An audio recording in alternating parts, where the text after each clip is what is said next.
Assalomu alaykum hammaga. Oq g'aqildoq o'rdeklarda jo'jalari sotilyapti. Bu jo'jalardan hozirda 2000 dona bor. Kelib ko'rib netib olsalaring bo'laveradi. Mana ko'rib turibsizlar, yem berilishlari, yemlar serobgarchilikda boqilyapti. Yemlari to'lib turibdi. Jo'jalarimiz bugun 13 aprel sanasiga 2 kunlik bo'lishdi. Tetik, sog'lom. Endi boshida 3-4 batareyasi bo'ladi. Bu bo'ladigan holat. Hozirda bu jo'jalarimizdan 2000 ta bor, 2000 ta hisobda olaverasizlar. Endi undan ko'proq chiqishi ham ehtimoli ham bor. Donalab, ob'yomda oladiganlar bemalol aloqaga chiqa olasizlar. Egasining nomerini videoni tagiga qoldirib qo'yaman. Videoni tagidan bemalol telefon qilaverasizlar. Ko'pchilik narxini aytib o'tinglar deyapti. Iltimos akalar, tushuninglar. Misol video o'zimizning mahsulotimiz bo'lsa, o'zimiz to'g'rilar bo'lsa, hammasida narxlarini, hamma yo'g'ini, ob'yomga qancha, donaga qancha, hamma yo'g'ini даже dastlabki pullarigacha aytib o'tyapmiz.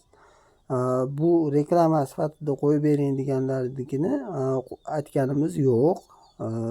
Narxlarini, chunki narxlari kelishiladi. Telefon qilinglar, rost olmoqchi bo'lsalar, telefon qilinglar, Telegram orqali, WhatsApp orqali yozinglar.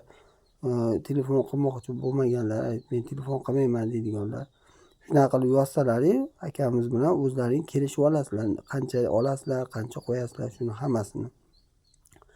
O'rdak jo'jalarimizni manzili Farg'ona viloyati Beshariqda bemalol borib, ko'rib, netib olish imkoniyatlari bor.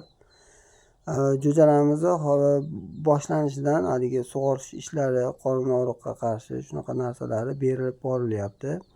Jo'jalarni boqayotgan akamiz ancha mutaxassis jo'ja boqish bo'yicha. Shuning uchun maslahatlarni olsalaring ham bo'laveradi. Misol jo'jani olib turib qanday katta qilish, qanaqa yemlarni berish, hamma yo'g'ini so'rab netlasalaring bo'ladi.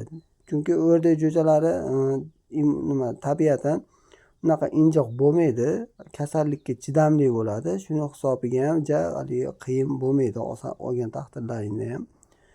Lekin ob'yomda olganlar bir maslahatini so'rab, akamizning nomerlarini o'zlaring saqlanib qo'yib turib, jo'jalarda mana shunaqa holat bo'lyapti. Yo batareyasi shunaqa ko'payib ketib qoldi. Nima qilishimiz mumkin desalaring, maslahat berilaveradi. Maslahat berishlari bepul.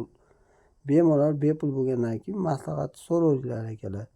Rahmat hammaga, sog' salomat bo'linglar.